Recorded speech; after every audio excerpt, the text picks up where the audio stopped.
Top quality और consistent performance के लिए सिर्फ सिल्वर पंप नाम याद रखना।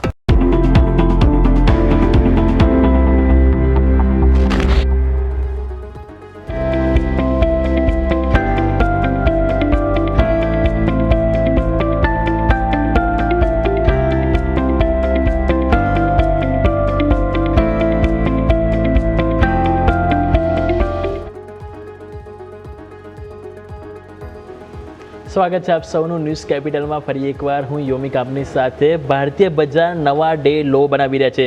નિફ્ટી 25,050 નીચે ગયું, 25,041 નવા લો બની રહ્યા છે. બેંક નિફ્ટી પણ તમે નજર કરશો તો 58,500 નીચે જઈ રહ્યું છે. 58,500 નીચે જવું સારા સંકેત નથી. અને પણ વીકલી આજે કેન્ડલ ક્લોઝ થવાની છે ને એમાં પણ તમે જોઈએ તો લો ઉપર ક્લોઝિંગ આપવાની તૈયારી બતાવો છો. મતલબ કે ક્યાંક ને ક્યાંક પ્રોબ્લેમ હજુ પણ અહીંથી વધતી જોવા મળી શકે છે. તો આ જ વિષય આપણી સાથે વધુ ચર્ચા કરવા માટે ફિનસૌથી વરુણ પટેલ આપણી સાથે જોડાઈ ગયા છે.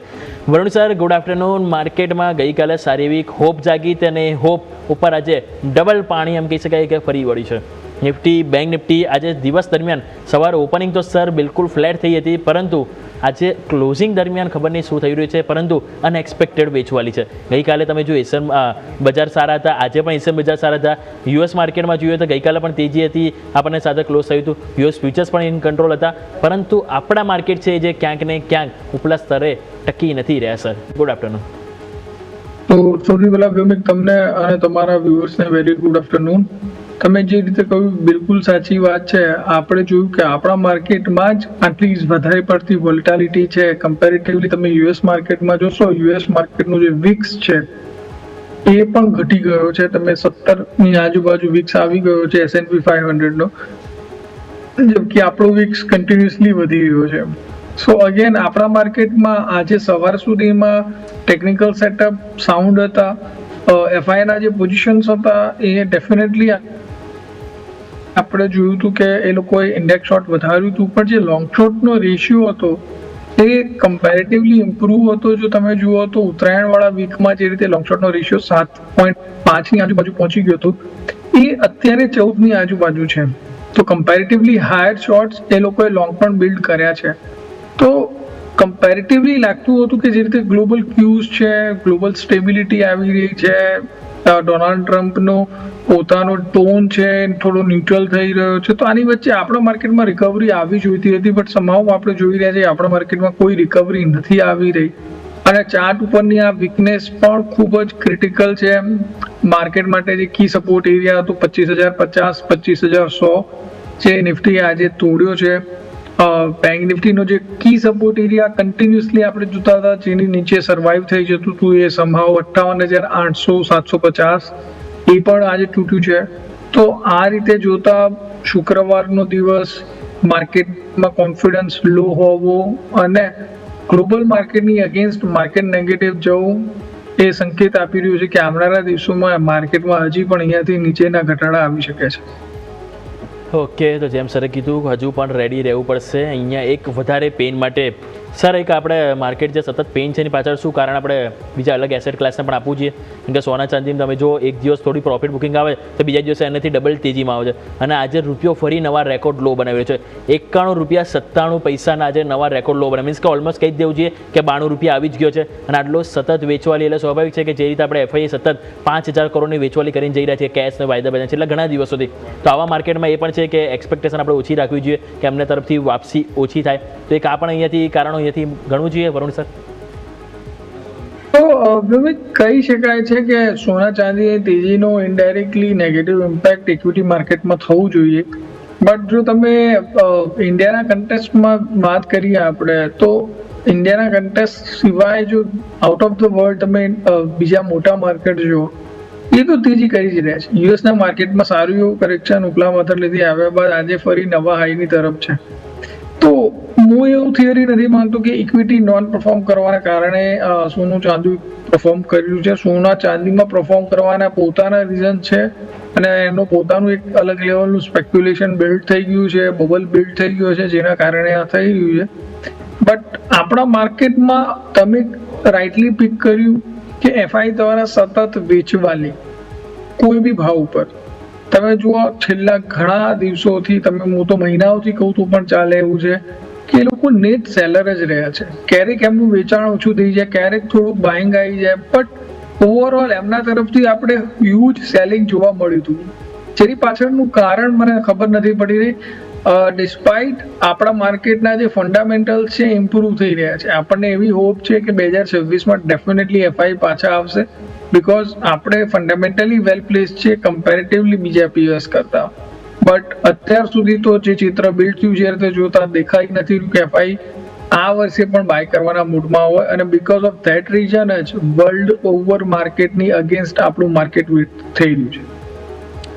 ઓકે, તો જેમ સરે વાત કરી એ પ્રમાણેથી જરૂરથી આપણે ફોકસ કરીશું. પરંતુ આવો આપણી સાથે ગોલ્ડન કેપિટલ સર્વિસથી વરુણ જોશી પણ આપણી સાથે જોડાઈ ગયા છે. મીન્સ કે આજે વરુણ પ્લસ વરુણ આપણી સાથે છે, એટલે મીન્સ કે બે V2V એમ કહી શકાય કે આપણી સાથે છે.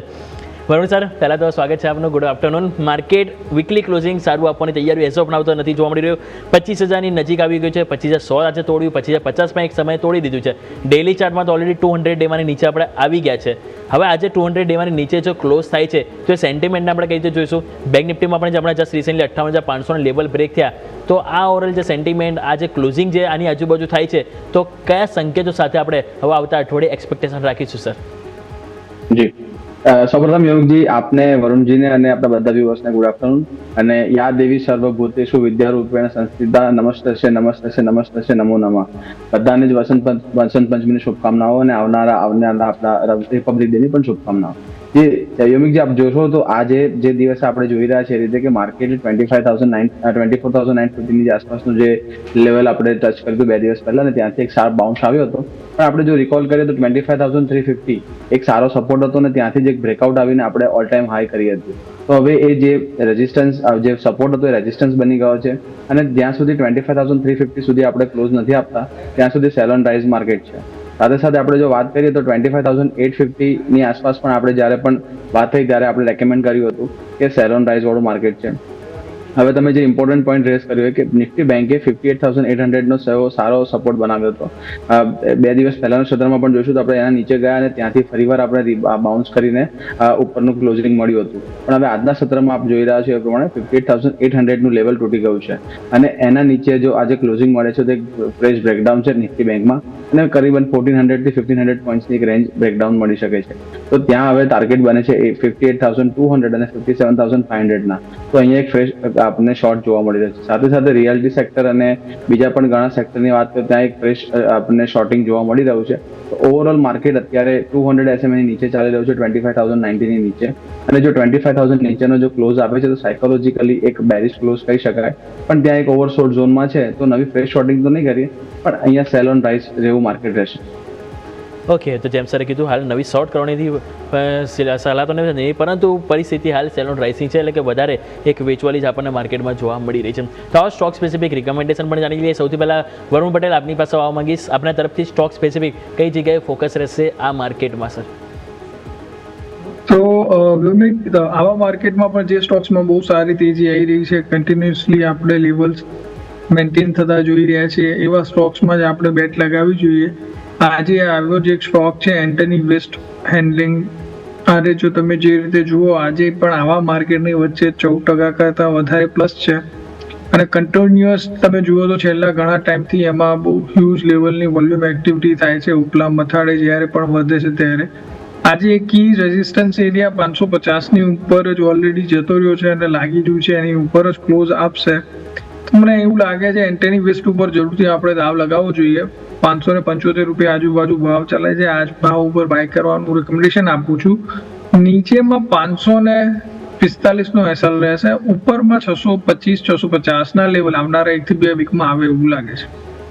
ઓકે, તો અહીંયા એક સ્મોલ કેપ સ્ટોક તરીકે પસંદગી કરવામાં આવી છે એન્ટોની વેસ્ટ હેન્ડલિંગ, કે જેમાં બહુ સરસ પરફોર્મન્સ આપવામાં આવ્યું છે, અને સરે કીધું એ પ્રમાણે આપણે અહીંથી લેવલ ફોકસ કરીશું વરુણ પટેલ તરફથી.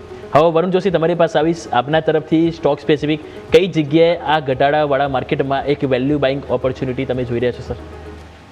જી, જેમ કે આપણે ગઈકાલના સત્રમાં જ્યારે આપણે વાત કરી ત્યારે આપણે એક અપડેટ આપી દો. ગોદરેજ પ્રોપર્ટીઝ પર આપણે શોર્ટ કીધું હતું અને 1550 ની આસપાસના જે ટાર્ગેટ છે આપણે જણાવ્યા હતા, તો એ અચીવ થઈ ગયા છે. તો આપણે ત્યાં પ્રોફિટ કોઈએ બુક કરવાનો તો કરી શકે છે. અને સાથે સાથે નિફ્ટી રિયાલિટીની આપણે વાત કરી હતી, 960 થી 840ની નિફ્ટી રિયાલિટીનો ઇન્ડેક્સ આપ જોશો તો ત્યાં એક કન્સોલિડેશન ઝોન બ્રેક થયું હતું અને ત્યાંથી હજુ પણ નીચેના લેવલ આવી શકે એવું આપણને લાગી રહ્યું હતું. તો નિફ્ટી રિયાલિટીને આપણે કોઈ પણ શેર જોઈશું ત્યાં એક મોટો ઘટાડો જોવા મળી રહ્યો છે. આજની સ્ટોક સ્પેસિફિક વાત કરીએ તો મેટલ શેર્સમાં હજુ પણ આપણે જોઈશું તો ચમક એવી ને એવી જ છે. અને એની અંદર ટાટા સ્ટીલ આપણે જોઈશું તો ટાટા સ્ટીલે એક સારું એવું બ્રેકઆઉટ અહીંયા આપણે લાઈફ હાઈ પર કર્યું છે. સાથે સાથે આપ જોશો ડેલી ચાર્ટ્સ પર એક માફ કરજો આવરલી ચાર્ટ્સ પર એક રાઉન્ડિંગ બોટમ કરીને અત્યારે એક બ્રેકઆઉટ આપ્યું હતું. હાલના ઓપલા સ્તરથી થોડો નીચો આવ્યો છે, પણ બિલકુલ આ એક બાઇંગ ઓપોર્ચ્યુનિટી છે. 188 ની આસપાસ અત્યારે ટાટા સ્ટીલ આપણે ખરીદી કરી શકાય છે. 184 ના ક્લોઝિંગ બેસિસ પર સ્ટોપ લોસ રાખીશું. આવનારા સમયમાં 200 નો ટાર્ગેટ આપણે ટાટા સ્ટીલમાં આવી શકે એવું દેખાઈ રહ્યું છે. ઓકે, તો જેમ સરે કીધું એ પ્રમાણે અહીંયાથી મેટલ સ્ટોકમાં પસંદગી તરીકે બની રહી છે ટાટા સ્ટીલ, કે જેમાં ખરીદી કરવાની પસંદગી બની રહી છે. અને જેમ સરે વાત કરી પ્રમાણે આપણે લાસ્ટ ટ્રેડિંગ સેશનમાં જ્યારે સર પાસે મળે ત્યારે સરે ગોદરેજ પ્રોપર્ટીઝ ઉપર સેલ કરવાની સલાહ બની રહી હતી. ઇવન ત્યારે પણ ઓલમોસ્ટ ટાર્ગેટ અચીવ થઈ ગયા અને આજે પણ તમે જો સ્ટોકમાં એક ભારે કડાકો જોવા મળે છે. એટલે આ પણ નોટ છે કે જેને આપણે ધ્યાન પર રાખીશું. પરંતુ આવો નજર કરી લઈએ હવે આજે માર્કેટમાં ઘટાડો જે આવી રહ્યો છે એમાં સ્ટોક ઓફ ધ ગ્રુપ કહેવું જોઈએ મારે, કે જે આજે હાઇલાઇટ છે અને એ છે અદાણી ગ્રુપ. સવારે પરિસ્થિતિ કંટ્રોલ હતી, પરંતુ હવે પ્રશ્ન થાય એવું તો શું થયું કે બધા સ્ટોક તમે જો 8-8, 9-9% તૂટી ગયા અને અદાણી એન્ટરપ્રાઇઝ, અદાણી પોર્ટ 52 એક લો ઉપર આવી ગયા છે. એટલે કે ક્યાંક ને ક્યાંક પ્રોબ્લેમ વધી રહી છે. તો પહેલાં આ પરિસ્થિતિને સમજવાનો પ્રયત્ન કરે કે શા માટે અદાણી ગ્રુપમાં ઘટાડો આવી રહ્યો છે. તો જઈશું સીધા મારા સહયોગી અજય આપણી સાથે જોડાઈ ગયા છે.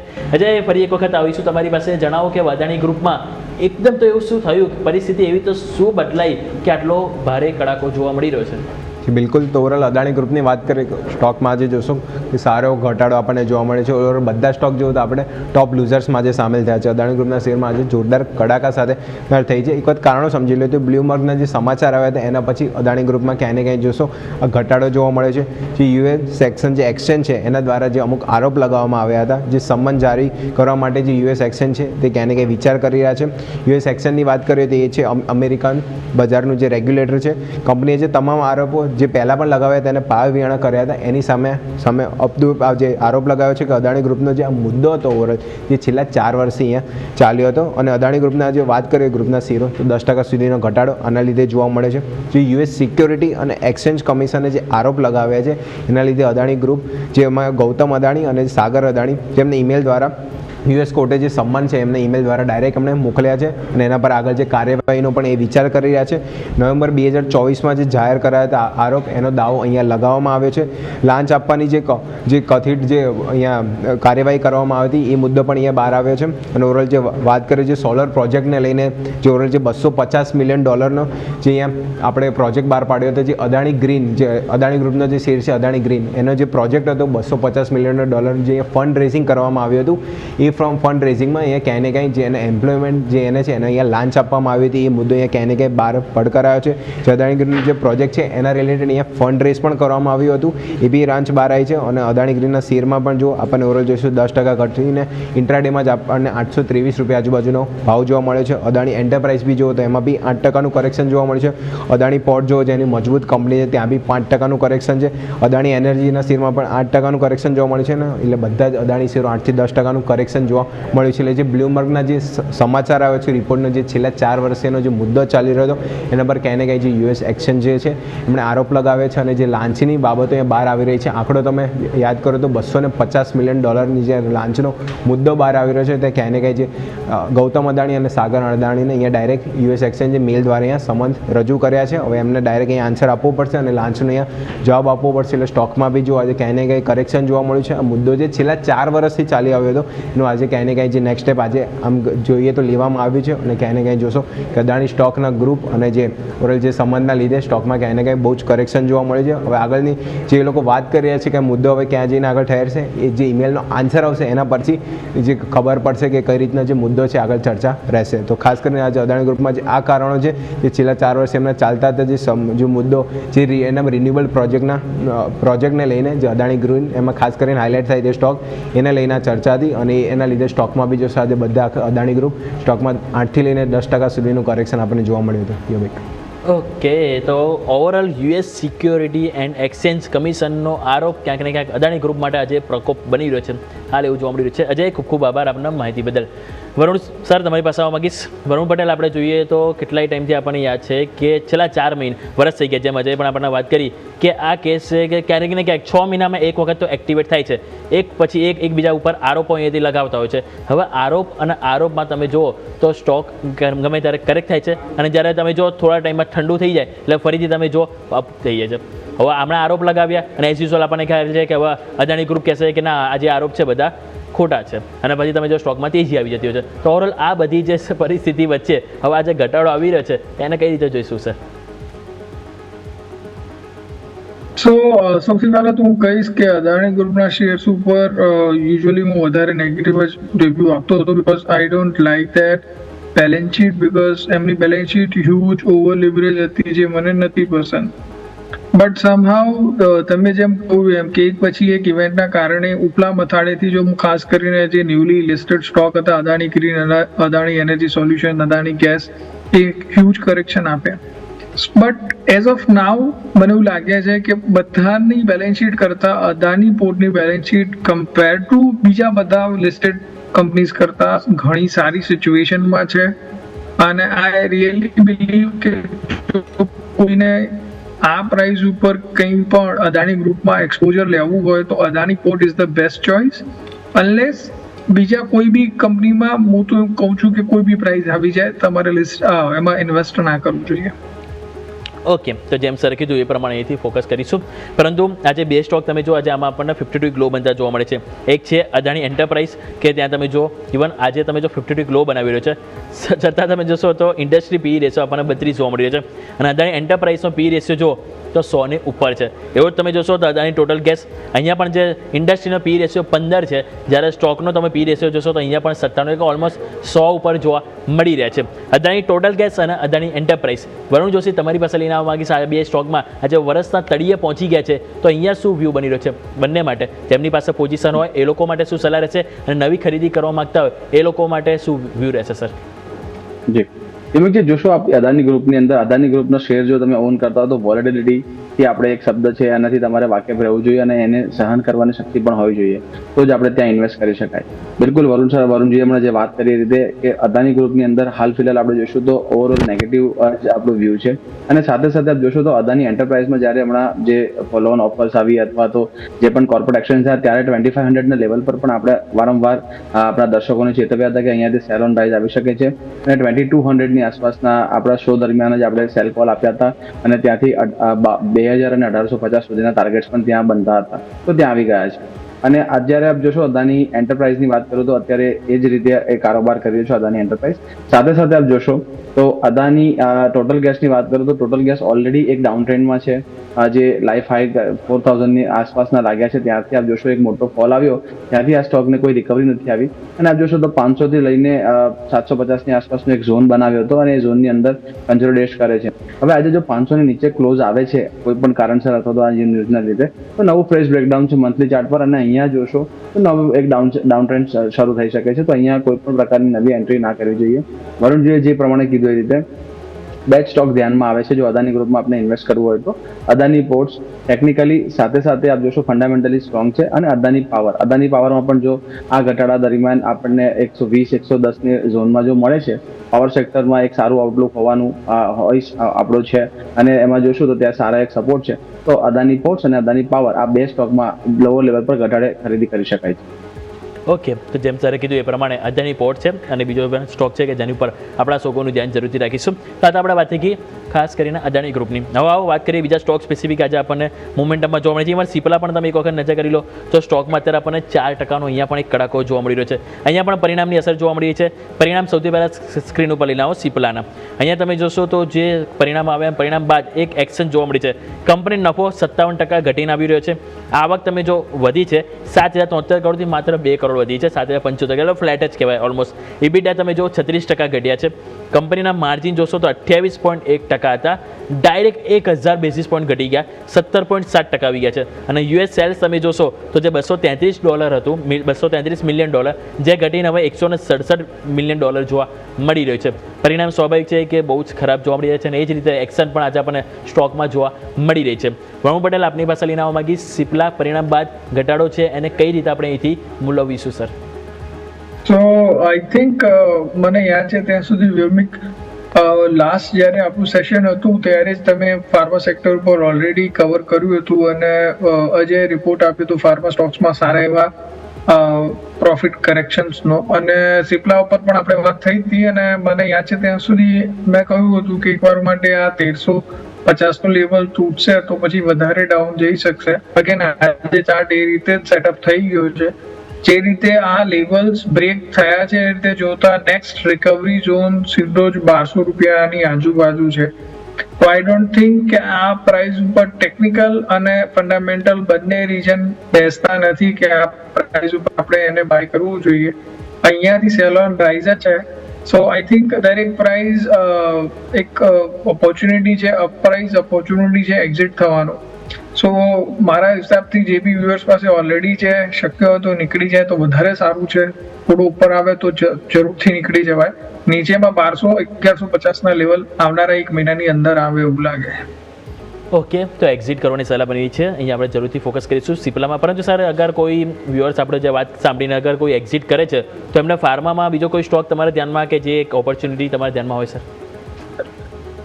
તો ફાર્મામાં મિડકેપ ફાર્માના સ્ટોક્સ મને બહુ પસંદ આવી રહ્યા છે. એમાં બી ખાસ કરીને એમક્યોર તમે જોશો કન્ટિન્યુઅસ આવા માર્કેટની વચ્ચે પણ એનું પરફોર્મન્સ ખૂબ જ સાઉન્ડ રહેલું છે. તો ડેફિનેટલી તમે એમક્યોર ઉપર પોઝિશન બનાવી શકો છો. એઝ અ ડિસ્ક્લેમર હું કહી દઉં કે એમક્યોર અમે અમારા ક્લાયન્ટને રેકમેન્ડ કર્યો છે આ જ પ્રાઇસની આજુબાજુ. ઓકે, તો જેમ સરે વાત કરી એ પ્રમાણે એમક્યોર ફાર્મા છે કે જેની ઉપર અહીંથી પસંદગી તરીકે ખાસ કરીને ફોકસ કરીશું શિફ્ટિંગ માટે ખાસ કરીને.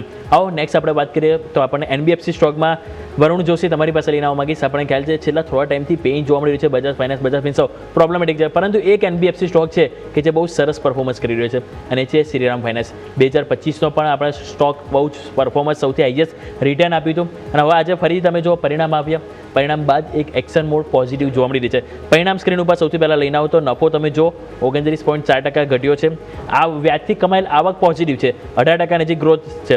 બીજું ગ્રોસ એનપીએ, નેટ એનપીએ ત્યાં સારું ઇમ્પ્રુવમેન્ટ છે. ગ્રોસ એનપીએ મામૂલી સુધાર્યા છે અને નેટ એનપીએ પણ સારા એવા અહીંયા આપણને સુધારતા જોવા મળી રહ્યા છે. અને સ્ટોક હાલ આપણે જોઈશું તો આપણને 1008 ઉપર 5%ની મજબૂતી જોવા મળી રહી છે. અહીંયા શ્રીરામ ફાઇનાન્સ સર કેવો રહેશે નવી ખરીદી માટે?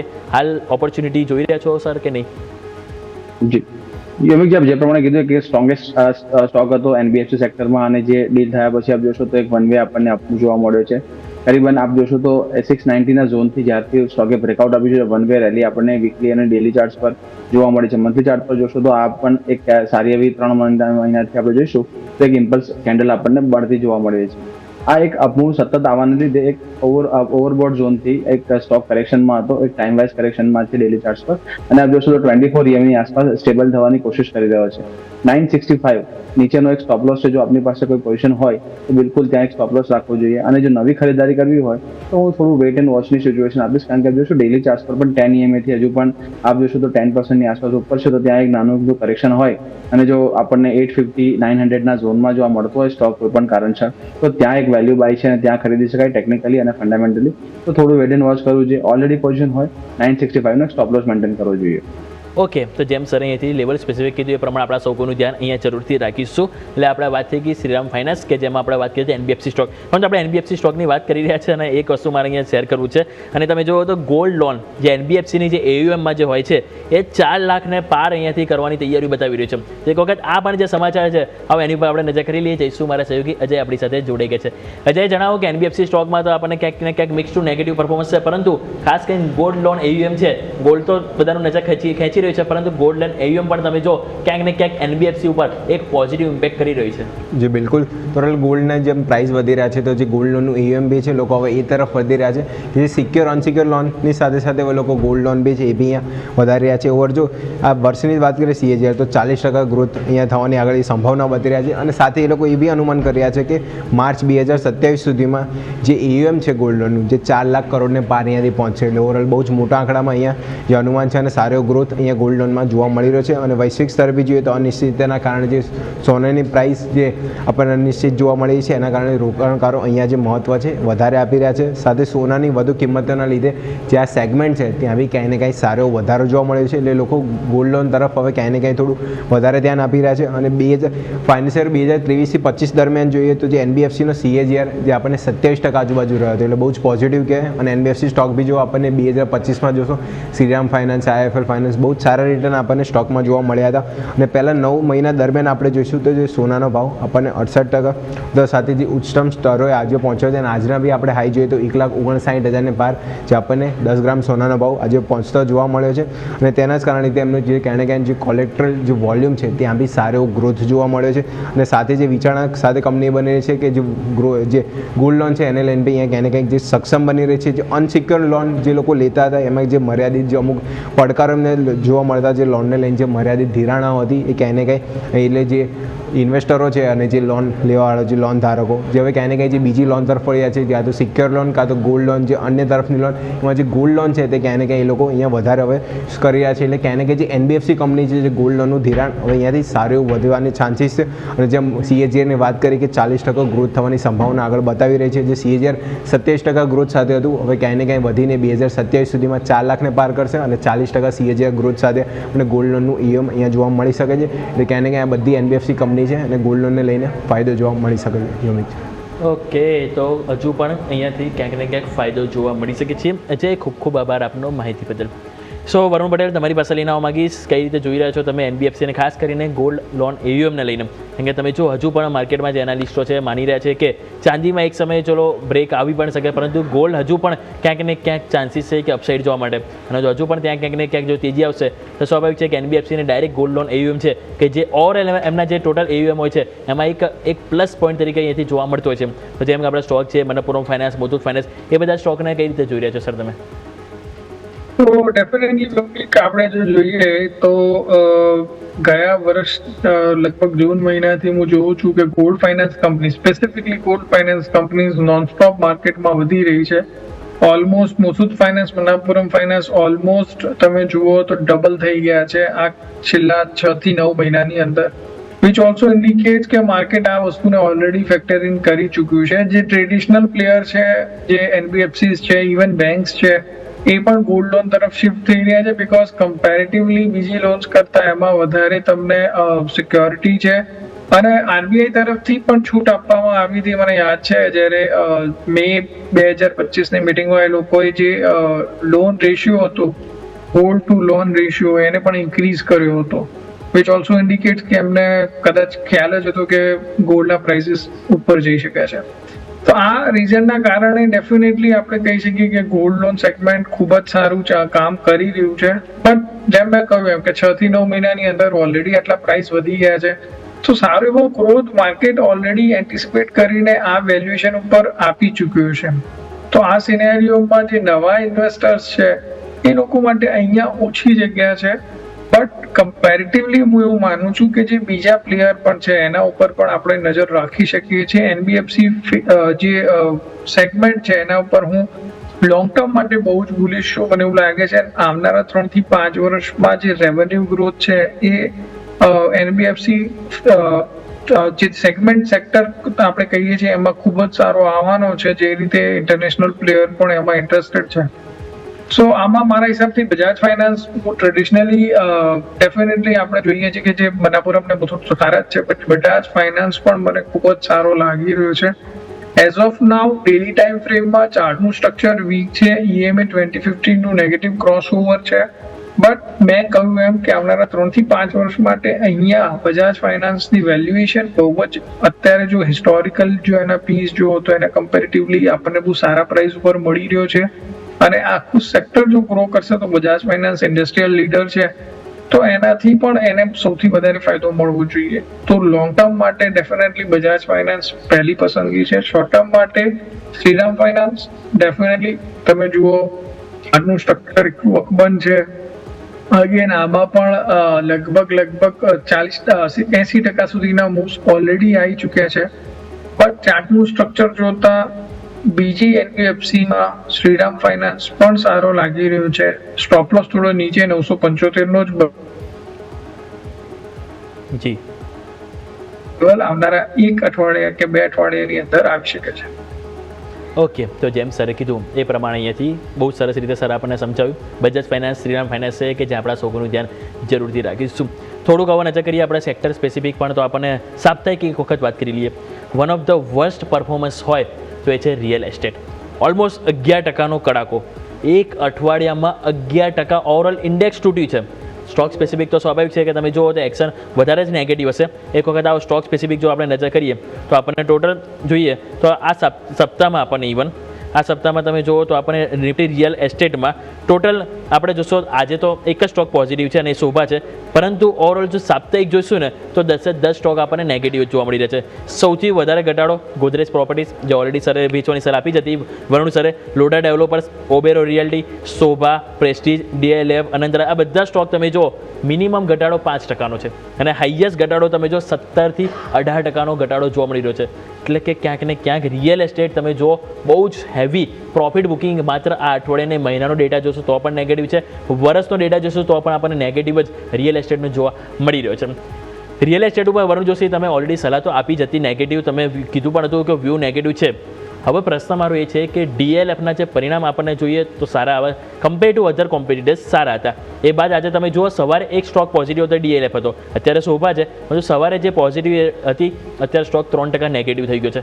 હવે પ્રોબ્લેમ અહીંયા આપણે વિથિન સેક્ટર એને જોવું જોઈએ કે અલગ પણ એને થોડુંક જોવું જોઈએ. પરિણામ તો સારા હતા, તો હવે આવા ટાઈમે ઇન્વેસ્ટરે અગર રોકાણ કરવું જ હોય અગર રિયલ એસ્ટેટમાં પર્ટિક્યુલર કે આટલા ઘટાડે તો શું ડીએલએફમાં કરાય કે પછી ઓવરઓલ સેક્ટરની જે રીતે પરિસ્થિતિ ખરાબ છે કે હજુ અવોઇડ જ કરીશું સર? ઉમેશ, આપની બિલકુલ વાત સાચી છે. જે રીતે આપણે વાત કરી નિફ્ટી રિયાલિટીનું આપણે જ્યારે બ્રેકડાઉન કર્યું હતું અને 840ના લેવલ તૂટ્યા ત્યારથી આપણે નેગેટિવ અત્યારે અપ્રોચ રાખ્યો હતો. સાથે સાથે આપ જોશો તો સિગ્નેચર ગ્લોબલના ક્વાર્ટરલી અપડેટ્સ આવ્યા ત્યારથી આપણે રિયલ એસ્ટેટ સેક્ટરની અંદર એક સેલિંગ પ્રેશર જોવા મળ્યું હતું.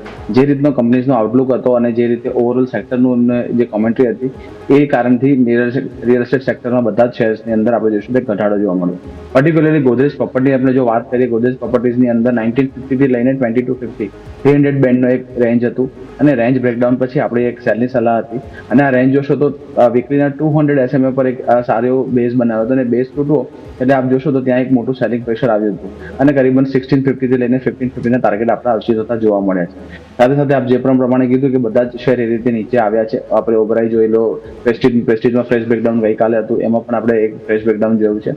ડીએલએફમાં પણ આપ જોશો તો સેક્ટર ટેલવિન્ડ નહીં હોય ત્યાં સુધી યોમિકજી આપ જોશો તો ત્યાં એક આપણને મુવમેન્ટ નહીં જોવા મળે.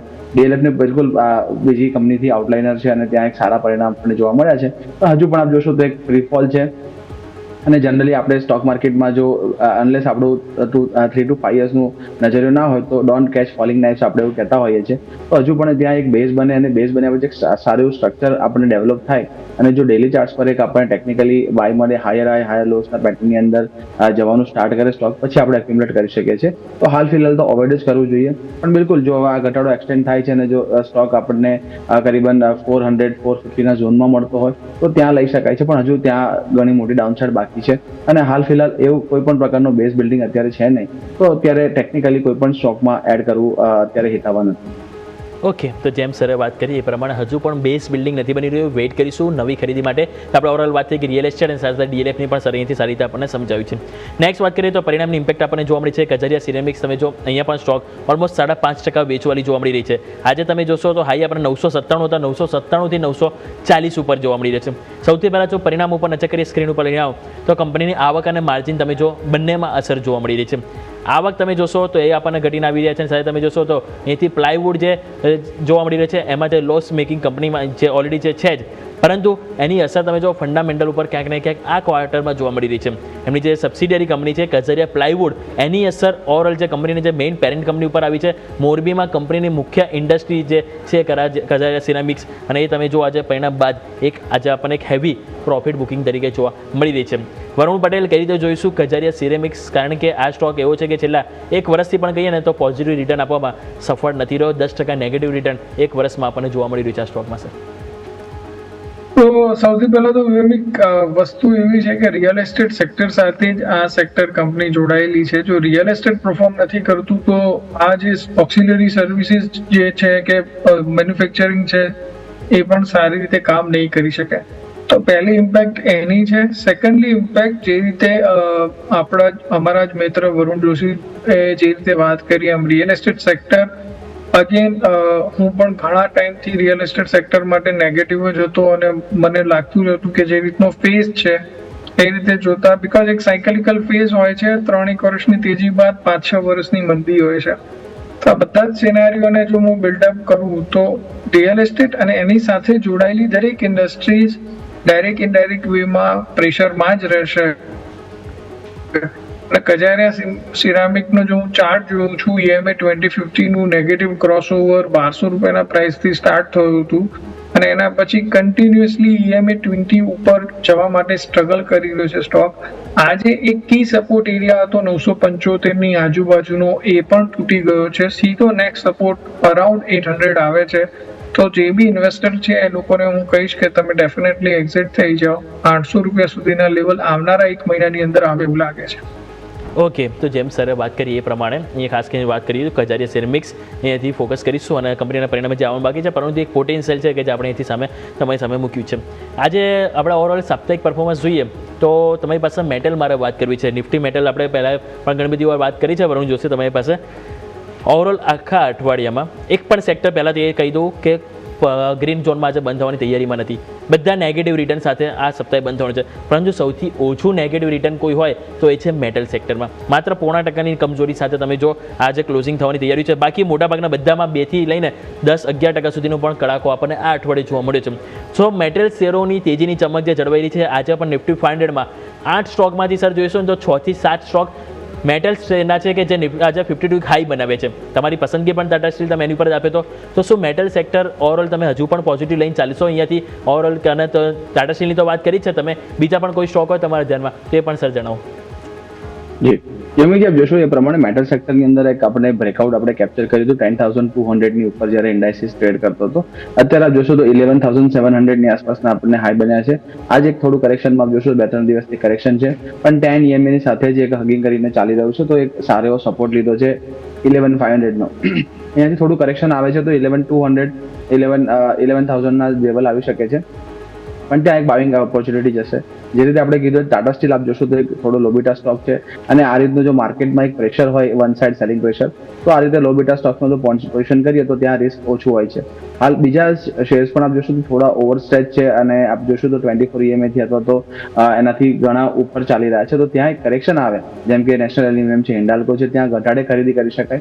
હાલ લેવલ પર આપ જોશો તો સ્ટ્રેચ છે અને ત્યાં અત્યારે એન્ટ્રી એક રિસ્ક રિવોર્ડ અત્યારે આપી રહ્યું નથી, પણ ટાટા સ્ટીલમાં આપ જોશો તો સારો એવો રિસ્ક રિવોર્ડ બની રહ્યો છે. લોબીટા સ્ટોક હોવાથી ત્યાં એન્ટ્રી કરી શકાય છે.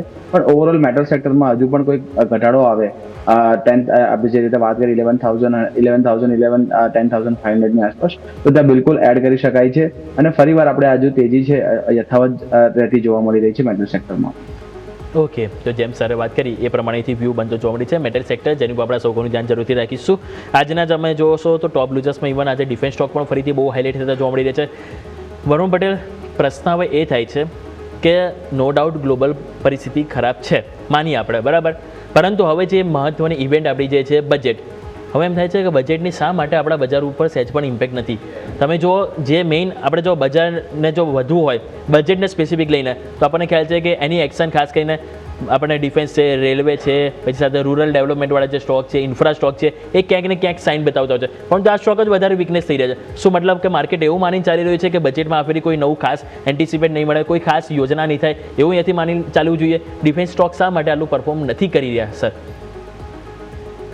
સો વ્યોમિક, જે રીતની ગ્લોબલ જીઓપોલિટિકલ સિચ્યુએશન છે એ રીતે જોતા ડિફેન્સ સ્ટોક સારી એવી તેજી કરવા જોઈએ. અક્રોસ ધ બોર્ડ તમે જુઓ તો યુરોપના માર્કેટમાં પણ જો તમે ટ્રેક કરો તો યુએસ યુરોપ બંનેના માર્કેટમાં જે સ્ટોક્સ છે ડિફેન્સના, એમાં ખૂબ જ સારી તેજી થઈ રહી છે કમ્પેરેટિવલી ઇન્ડિયા. તો આ એક સરપ્રાઇઝિંગ ફેક્ટર છે મારા માટે. સેકન્ડલી, જે રીતે તમે કહ્યું એમ કે બજેટમાં જે રીતનું આપણે એન્ટિસિપેશન હોય છે કે ભાઈ જે ગવર્મેન્ટ પીએસયુ સ્ટોક્સ છે એની અરાઉન્ડ જે તેજી થવી જોઈએ એ રીતે તેજી નથી થઈ રહી. તો આ બધા જ સિનેરિયોની અંદર મને લાગી રહ્યું છે કે ડેફિનેટલી એક ડિસઅપોઇન્ટમેન્ટ છે. માર્કેટ કોઈ મોટા હ્યુજ બજેટ અલોકેશન ડિફેન્સ સેક્ટરમાં એન્ટિસિપેટ નથી કરી રહ્યું, એટલીસ્ટ આ બજેટ પૂરતું. બટ મને એવું લાગે છે કે જો સરકાર આપના માધ્યમ થકી હું સરકારને એક ડેફિનેટલી રિક્વેસ્ટ કરવા માંગીશ કે શક્ય હોય તો જે સિચ્યુએશન બિલ્ડ થઈ છે ઇન્ડિયન માર્કેટની અરાઉન્ડ જે પ્રોબ્લેમ આપણે અત્યારે ફેસ કરી રહ્યા છીએ એના સોલ્યુશન માટે એટલીસ્ટ એસટીટી કાં તો પછી લોંગ ટર્મ શોર્ટ ટર્મના ટેક્સ બ્રેકેટમાં ઇમ્પ્રુવમેન્ટ લાવે, બિકોઝ એના વગર ઇન્ડિયન ઇક્વિટી માર્કેટમાં લોંગ ટર્મ માટે એફઆઈને પાછા લાવવા બહુ જ ડિફિકલ્ટ થઈ જશે. સો તમારા માધ્યમ થકી હું સરકારને રિક્વેસ્ટ કરવા માંગીશ કે એટલીસ્ટ આ ત્રણમાંથી કોઈ એક ફ્રન્ટ ઉપર સરકાર રિલીફ આપે તો માર્કેટને સારું એવું પુશ બેક મળશે. એક્ઝેક્ટલી સર, તમે સાચી વાત કીધી છે. અને એસટીટી લઈને સર તમે જુઓ તો ઓવરઓલ દરેક ઇન્વેસ્ટરના માઇન્ડમાં આ જ છે બજેટમાં લઈને એક એક્સપેક્ટેશન. ખાસ કરીને જે રોકાણકારો છે એ લોકો જે છે કે તમે ભલે 12 લાખ સુધી તમે જે ઇન્કમમાં તમે જે બાદ ને બધું આપો છો એ નહીં તમે આપો ચાલશે, પરંતુ એટલીસ્ટ એસટીટી ઘટાડે સારું. કારણ કે એસટીટી એક એવી છે વેલ્યુ કે તમે જો ઓવરઓલ તમારા પ્રોફિટ ઉપર ખાસી અસર કરતી હોય છે. તો આવો આ ઓલરેડી આપણે વાત થઈ ગઈ બજેટને લઈને, પરંતુ અમુક સ્ટોક આપણે વાત કરીએ પરિણામ બાદ એક કોફોર્સ ઉપર નજર કરીએ. ત્યાં પણ તમે જો આજે પરિણામ હતા અને પરિણામ બાદ ઘટાડો હતો. નફો 376 કરોડથી ઘટીને 250 કરોડ આવે છે. આવક તમે જો ત્યાં એક ઇમ્પ્રુવમેન્ટ જોવા મળ્યું છે. ઇબિટ પણ વધ્યા છે, માર્જિન ઘટ્યા છે. એટલે કે આવક વધી છે, બાકી બોટમ લાઇન અને માર્જિનમાં એક ઘસારો જોવા મળ્યો હતો. કઈ રીતે જોઈ રહ્યા છો કોફોર્સ? વરુણ સર તમારી પાસે લઈને આવીશ. વરુણ જોશી, 3% અત્યારે સ્ટોક નીચે જોવા મળી રહ્યો છે સર. જી હિમેશજી, આપ જોશો તો આઈટી સેક્ટરમાં એકંદરે પરિણામો સારા છે અને આપણે જોશું એલટીઆઈએમ અને પ્રોસેસરને બાદ કરતા બધા પરિણામ. અત્યારે કોફોર્સમાં પણ જોશું તો એક થોડું ડિસઅપોઇન્ટમેન્ટ છે. અને કોફોર્સ એક આપણે જોઈશું તો લાસ્ટ યર આપણે જોઈશું તો એક સારો બોરી સ્ટોક હતો અને એક આઉટ પરફોર્મન્સ સ્ટોક હતો આઈટી સેક્ટરની અંદર. પણ અત્યારે જોઈશું તો 1990 2000ની આસપાસ વીકલી ચાર્ટ્સ પર અને મંથલી ચાર્ટ્સ પર એક રેઝિસ્ટન્સ ડેવલપ કર્યો છે. અને વીકલી ચાર્ટ્સ પર આપ જોઈશું તો એક ટ્રિપલ ટોપની એક બોટમ એક પેટર્ન બની રહી છે.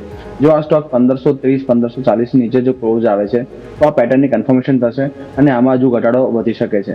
તો કોઈ પણ આપણી લોંગ ટર્મ પોઝિશન હોય અથવા તો આપણે કોઈ પણની પોઝિશન હોય તો એક 1550ની આસપાસનો ક્લોઝિંગ બેસિસનો સ્ટોપ લોસ રાખવો જોઈએ. સાથે સાથે સ્ટોકમાં પરિણામો પછી આપ જોશો તો 200 SMA થી એક્ઝેક્ટલી ત્યાં એક રિજેક્શન મળ્યું છે અને સ્ટોક એક બ્રેકડાઉન કરવાની કોશિશ કરી રહ્યો છે. 1640 નીચે એક સારો સપોર્ટ હતો એ તોડ્યો છે અને નીચે જવાની કોશિશ કરે છે. જો આજે 1640 નીચે ક્લોઝ આપે છે તો 1550 સુધી આ ટાર્ગેટ બની શકે છે. સાથે સાથે આપણે જોઈશું તો આઈટી સેક્ટરની અંદર જે આઉટલુક છે એ હજુ પણ આપણો એક પોઝિટિવ છે અને સ્મોલ કેપ જે આઈટી છે એમાં બાય કરવું જોઈએ. વરુણજીએ જે વાત કરી સરકારની અને યોમિકજી આપે જે પણ વાત કરી એ રીતે, તો એમાં મારું એક પોઈન્ટ હજુ પણ એડ કરીશ જો આપના જ માધ્યમથી, કે આની અંદર પોલિસી જે ચેન્જીસ છે એ વારંવાર ના હોવા જોઈએ. ઇન્વેસ્ટર પ્રોટેક્શન માટે રેગ્યુલેટર બિલકુલ પગલાં લેવા જોઈએ. પણ આપણે જોઈશું તો last year through out the year આપણે જોઈશું તો એફએનઓને લઈને ઘણા બધા સ્ટેટમેન્ટ્સ મીડિયા દ્વારા અથવા તો ઘણા બધા સ્ટેટમેન્ટ્સ આપણા રેગ્યુલેટર દ્વારા આપવામાં આવ્યા અને ત્યાં એવો કોઈ પણ પ્રકારનું નક્કર પગલાં લેવામાં નથી આવ્યા. તો એના લીધે જે વોલેટિલિટી ડેવલપ થાય છે તે આપણા માર્કેટ માટે હાનિકારક છે. બિલકુલ એસટીટી તો એક જરૂરી પગલું છે કે ડબલ ટેક્સેશન તો આપણા ઇન્વેસ્ટર્સ પર ના આવવું જોઈએ. જે ગ્રોઈંગ ઇકોનોમી હોય એની અંદર પુશ કરવાની બદલે આપણે એ કરી રહ્યા છે. ઓપ્શન ટ્રેડિંગ પર બિલકુલ લગામ હોવી જોઈએ, પણ એના માટેની એક પોલિસી ફ્રેમવર્ક તૈયાર થઈ જવું જોઈએ અને તરત માર્કેટમાં આવીને એની પર ઇમ્પ્લિમેન્ટેશન થવું જોઈએ. વારંવાર આપણે એની પર ફેરફાર કરવાથી એક હેલ્ધી એન્વાયરમેન્ટ નથી ક્રિએટ થઈ રહ્યું. તો આ પણ એક સરકારને આપના માધ્યમ દ્વારા જણાવવા માંગીશ કે પોલિસી પેરામીટર્સ એક સ્ટ્રિક્ટ પેરામીટર પર હોવા જોઈએ અને એકવાર જે તમે ઇમ્પ્લિમેન્ટ કરો પછી એને એક લોંગર ટર્મ બેઝિસ પર એને ઓબ્ઝર્વેશનમાં રાખી અને ચેક કરવું જોઈએ કે ત્યાં શું પરિણામો આપણને મળે છે. એના થકી આપણે ઇન્વેસ્ટર્સ ફ્રેન્ડલી એન્વાયરમેન્ટ ક્રિએટ કરીશું અને બહારના રોકાણકારોને પણ આકર્ષી શકીશું. ઓકે એક્ઝેક્ટલી જેમ સરે કીધું એ પ્રમાણે એની પેરામીટર જે છે એક સ્ટેટ અહીંયાથી હોવો જોઈએ, જેથી કરીને એટલીસ્ટ એને એનાલિસિસ તો આપણને એથી કરી શકાય કે કઈ રીતનું એનું એક અહીંયાથી આપણને પુનરાવર્તન જોવા મળતું હોય છે. તો આ બધા સેન્ટિમેન્ટ અને સાથે સાથે જેમ સરે વાત કરી કોફોર્સ, જેની પર આપણા સૌ કોઈને જાણે છે, પરંતુ આજના દિવસે તમે જો જે રીતે કડાકો પેટીએમમાં જોવા મળી રહ્યો છે એવા જોવા મળી રહ્યો છે કે પેટીએમ ના કરો એવું કંઈક ને કંઈક જોવા મળી રહ્યું છે. તો આવો પહેલાં તો જાણી લઈએ કે શા માટે ઘટાડો છે અને અમુક બ્રોકરેજ હાઉસના રિપોર્ટ પણ અહીંયાથી આવી રહ્યા છે, તેની ઉપર આપણે વાત કરીએ. જોડાઈશું મારા સહયોગી આપણી સાથે જોડાઈ ગયા છે મિરલ. મિરલ, જણાવો કે આજે હવે પેટીએમમાં એક દિવસમાં 9 થી 10% કડાકો જોવા મળી રહ્યો છે, તેવું તો શું થયું છે કે સ્ટોક આટલો બધો ભારે આજે પીટાઈ રહ્યો છે?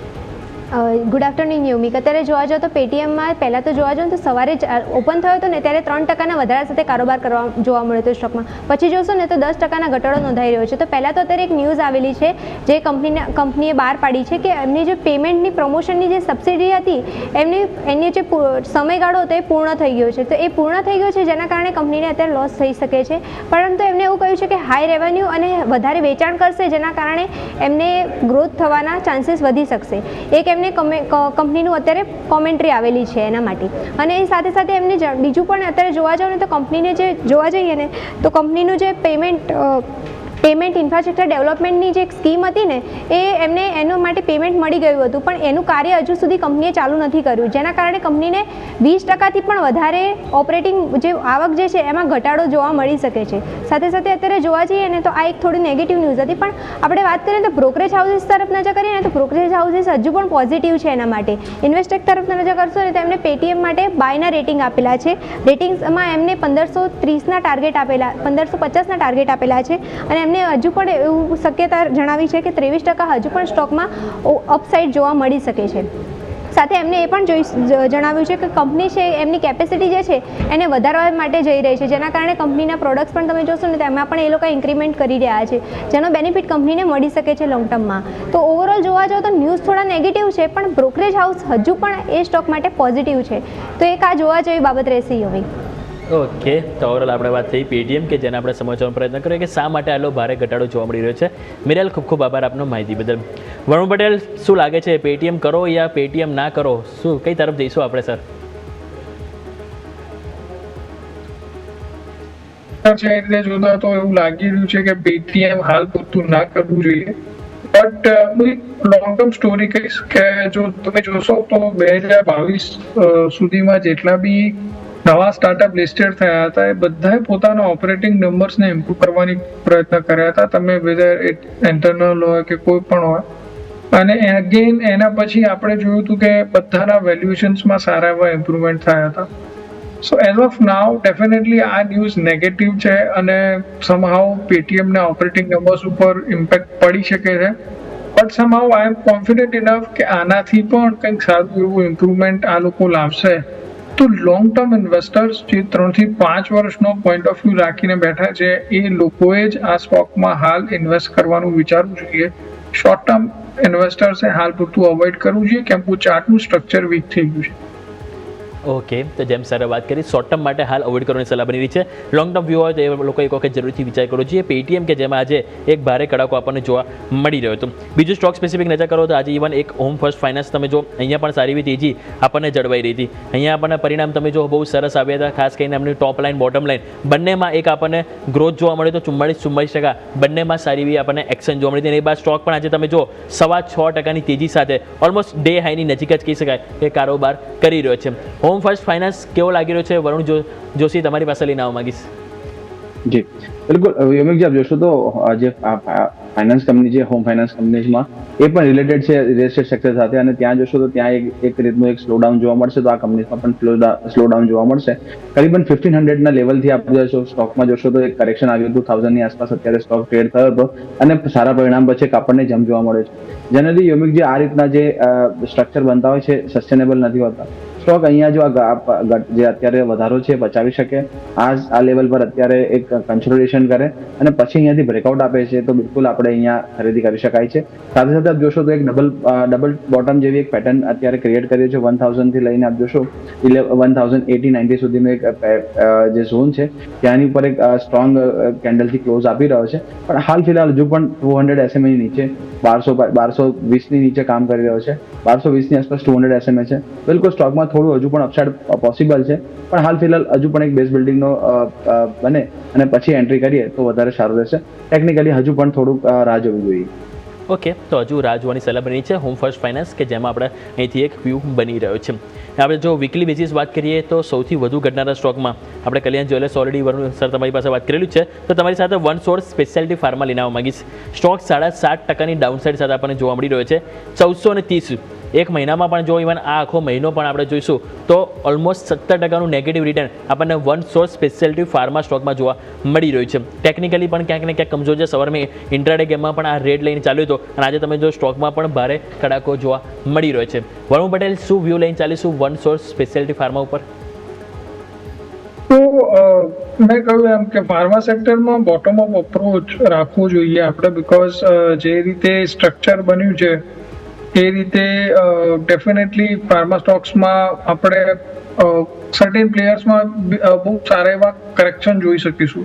તમે જે સ્ટોકની વાત કરી રહ્યા છો one source speciality pharma limited, એમાં આજનું જે કરેક્શન છે એ હ્યુજ કરેક્શન છે. જે એક સેટઅપ હતું 1550ની આજુબાજુનો જે સપોર્ટ એરિયા હતો, કાલે એના નીચે ક્લોઝ આવ્યું હતું. આજે આપણે મેસિવ સેલિંગ જોયું છે. તો અહીંયાથી ફર્ધર આ સેલ ઓફ ઓર ઇન્ટેન્સિફાઈ થશે. લિસ્ટિંગ બાદ જે રીતે લોઝ બનાવ્યા હતા 1200 રૂપિયાની અરાઉન્ડ એ લોઝ ફરીથી આ સ્ટોક ટચ કરશે એવી મને લાગી રહ્યું છે આવનારા એક મહિનાની અંદર. ઓકે, તો હજુ પણ વીકનેસ પોસિબલ છે. આપણે વાત થઈ વન સોર્સ સ્પેશિયાલિટી ફાર્મા, કે જેની પર ફોકસ કરીશું. વરુણ જોશી, તમારી પાસે લઈને આવવા માંગીશ. ઓલરેડી અમે વરુણ પટેલ સાથે ખાસી વાત કરી છે. કલ્યાણ જ્વેલર્સ એમણે પહેલેથી બહુ ખાસા નેગેટિવ હતા અને એ બાદ ખાસી એવી ડાઉનસાઇડ જોવા મળી છે, પરંતુ હવે સાથે થોડુંક ટેકનિકલી મારે અહીંયા તમને પૂછ્યું છે. સ્ટોક 11 દિવસથી લોઅર ક્લોઝિંગ આપી રહ્યો છે. તમે જો લોઅર હાઈ બની રહ્યો છે. આજે તમે જોશો તો પી રેશિયો હવે થોડોક ઇન્ડસ્ટ્રી કરતાં હેલ્ધી થઈ ગયો છે, ઓછો થઈ ગયો છે ઓવરઓલ ઇન્ડસ્ટ્રી કરતાં. ટેકનિકલી જોઈએ તો RSI પણ 16 ઉપર આવી ગયો છે. તો શું વન ટાઈમ અહીંયા બાઉન્સ માટે પ્લે કરી શકાય કલ્યાણ જ્વેલર્સ, કે હજુ પણ ક્યાંક ને ક્યાંક વીકનેસ બાકી છે સર? વિમુકજી, સેક્ટર આપણે જે કલ્યાણ જ્વેલર્સની પર્ટિક્યુલરલી વાત કરીએ તો એમાં જોશું તો એક કોર્પોરેટ ગવર્નન્સના જ્યારથી ન્યૂઝ આવ્યા હતા અને ત્યારથી સ્ટોકની અંદર આપણે એક મોટી બેટાઈ જોઈ હતી. ત્યારથી સ્ટોક રિકવર થઈ નથી શક્યો. સાથે સાથે આપ જોશો તો એક સારો એવો રાઇઝ જોવા મળતો, કરીબન 100ના લેવલથી સ્ટોક 800ના લેવલ સુધી પહોંચ્યો હતો અને સારા એવા રિટર્ન જનરેટ કર્યા હતા. પણ ત્યારબાદ આપ જોશો તો આઈ થિંક 1.5 યર્સથી સ્ટોક એક કન્સોલિડેશન ઝોનમાં છે. 480 થી લઈને 560ના એક ઝોન છે, એની વચ્ચે કન્સોલિડેટ થયા કરતો. તો લાસ્ટ ટાઈમ આપ જોશો તો 200 SMA અપ્રોચ કરી 535ની આસપાસ ત્યાં હાઈ બન્યા છે અને ત્યાંથી પરિણામો પછી અહીંયા એક બ્રેકડાઉન મળ્યું છે 480ની નીચે, માફ કરજો 430ની નીચે, અને 430 નીચે એક સતત આપણને ઘટાડો જોવા મળ્યો છે. જનરલી વ્યૂ એવો હોતો હોય છે કે વિમુકજી, કે જ્યારે પણ આવી રીતે સ્ટોકમાં ફોલ હોય છે વન વે, અને ત્યારે આપણે ડોન્ટ કેચ ફોલિંગ નાઇફનું જે આપણે સલાહ આપીએ છીએ. અહીંયા જો કોઈ બોટમ ફોર્મેશન થાય અથવા તો કોઈ બેઝ બિલ્ડિંગ થાય ત્યારે જ એન્ટ્રી કરવી જોઈએ. બિલકુલ ઓવરસોલ્ડ ઝોન છે અને અહીંયાથી એક નાનકડો આપણને ડેડ કેટ બાઉન્સ મળી. જી બિલકુલ. તો જેમ સર કીધું એ પ્રમાણે આપણે જરૂરથી ફોકસ કરીશું. આપણે વાત થઈ ગઈ અહીંયા કલ્યાણ જ્વેલર્સ, કે જેમાં આપણે ખાસ કરીને ફોકસ કરીશું. નેક્સ્ટ જો આપણે નજર કરીએ તો આપણને અહીંયાથી હાઇલાઇટેડ જોવા મળી રહે છે. તો આપણે તમે જો તો આપણને level specific Tata motors commercial vehicle, passenger vehicle પણ માં ખાસ વાત કરી. પણ સર પ્લીઝ તમારો થોડું નેટવર્ક ઇસ્યુ આવી રહ્યો તો તમે કંઈક લેવલ મેન્શન કરી રહ્યા હતા સર વરુણ જોશી. જી સર, હું એ કહી રહ્યો હતો કે જો 360ની આસપાસથી અત્યારે પણ જો એક ઓવરસોલ્ડ ઝોનમાં છે અને ત્યાંથી એક ડેડ કેટ બાઉન્સ આવી શકે છે. પણ જો 400ની આસપાસના જો લેવલ આવે છે ત્યાં ફરીવાર સેલ ઓન રાઇઝ બનશે સ્ટોકમાં. જ્યાં સુધી 450 460ના ઝોન નથી કેપ્ચર કરતો ત્યાં સુધી સેલ ઓન રાઇઝ જ રહેશે સ્ટોકમાં. તો આ રીતના જે સ્ટોક્સ છે એને અવોઇડ કરવો જોઈએ જ્યાં સુધી કોઈ સારું બેઝ બિલ્ડિંગ ના બને. ઓકે, તો અવોઇડ કરવાની સલાહ બની રહી છે. શોર્ટ ટર્મમાં બાઉન્સ આવી શકે છે, પરંતુ ઓવરઓલ વ્યૂ હજુ પણ થોડો નેગેટિવ જ જોવા મળી રહ્યો છે. હવે તમારી પાસે લઈને આવીશ Varun Patel. Tata motors both passenger vehicle versus commercial vehicle, શેને પસંદગી આપવી જોઈએ? એક બાજુ પેસેન્જર વ્હીકલ તમે જો સતત પેઇનમાં છે, 2025નો ટોપ લીધો છે. 26માં શરૂઆત તો સારી નથી જ થઈ, થોડો વધારો પણ આવે છે, એક દિવસ વધે 2 દિવસ ઘટે છે. અને એક બાજુ કોમર્શિયલ વ્હીકલ છે કે એક પછી એક બ્રોકરેજ હાઉસના રડાર ઉપર આ સ્ટોક આવી રહ્યો છે. તમે જો આજે પણ આપણને જે રિપોર્ટ આવ્યો હતો HSBCનો બાય રિકમેન્ડેશન સાથે 490ના ટાર્ગેટ આપ્યા હતા. અત્યારે આવા માર્કેટમાં પણ સ્ટોક તમે જો 1%ની મજબૂતી સાથે કારોબાર કરી રહ્યો છે. તો કઈ રીતે સર તમે અહીંયા પસંદગી આપીશો અગર ટાટા મોટર્સમાં પસંદગી કરવી હોય તો સર? તો વિવેક, તમે જોશો તો માર્કેટમાં 2-3 પ્લેયર જ છે કે જે સારા એવા હાઈ પાડી રહ્યા છે. જો તમે મેટલ સેક્ટરની સિવાયની વાત કરતો તો એમાં અશોક લેલેન્ડ છે, અને જે રીતે ટાર્ગેટ થયું છે કે ઇન્ડિયાનું જે કોમર્શિયલ વ્હીકલ માર્કેટ છે અહીંયાથી સારું ગ્રોથ હશે બીકોઝ ઓફ ઇન્ડસ્ટ્રીયલ એક્ટિવિટીથી લઈને બીજા રીઝનના કારણે. તો આ જ કારણ છે કે ટાટા મોટર કોમર્શિયલ વ્હીકલ સેગમેન્ટને કન્ટિન્યુઅસલી સારો પુશ મળી રહ્યો છે. દરેક ઘટાડે એમાં બાઇંગની ઓપોર્ચ્યુનિટી બિલ્ડ થઈ રહી છે અને ચાર્ટ ઉપરનું સ્ટ્રક્ચર પણ સજેસ્ટ કર્યું છે કે ટાટા મોટર કોમર્શિયલ વ્હીકલ ઉપર આપણે જરૂરથી ફોકસ કરવું જોઈએ અને એના ઉપર આપણે જરૂરથી એને buy on dip every dip આપણે કરવું જોઈએ. ત્યાં સુધી વાત થઈ ટાટા મોટર પેસેન્જર વ્હીકલમાં, તો એમાં જે રીતે મેં તમને પહેલા પણ કહેલું કે એમાં જેગુઆર લેન્ડ રોવરની રેવન્યુ અને પ્રોફિટ બંનેમાં બહુ જ મોટું કોન્ટ્રીબ્યુશન છે અને આ જે લક્ઝરી કાર્સનું સેલ્સ છે એ across because of Trump tariffs અને ઘણા બધા જીઓપોલિટિકલ સિચ્યુએશનના કારણે એક સતત ઘટી રહ્યું છે.